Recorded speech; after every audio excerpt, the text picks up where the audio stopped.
मंडाय अमृतपुर्याय नमः स्वाहा। ओम ह्रीं क्लीं घटकुचाय मंडाय अमृतपुर्याय नमः स्वाहा। गुरुदेव लास्ट बार मंत्र पढ़त है, अगर ना प्रकट होगा तो आज चाप देव सुलंड जाबे। ओम ह्रीं क्लीं घटकुचाय मंडाय अमृतपुर्याय नमः स्वाहा।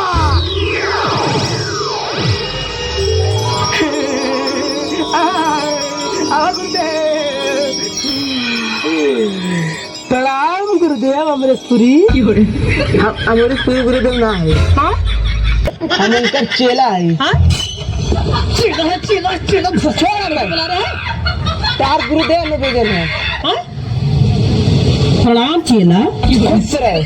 गुरुदेव का करते हैं चेला जी? गुरुदेव तनी लिवनिया मियां खलीफा के साथ भोजपुरी एल्बम शूट करते हैं वो स्वर्ग में। हाँ अरे बाप रे, तभी नायन का चेला जी? हाँ लेकिन नायन हमार कमवा कैसे होए? कवन काम?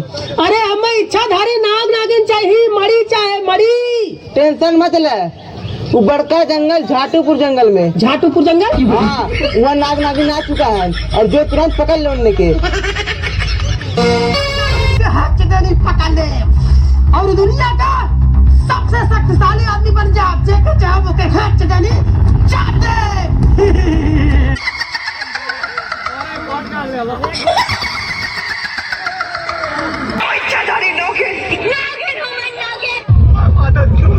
हमारो के लगई सुतालय मामा, हो जाई गलती तक दी क्षमा।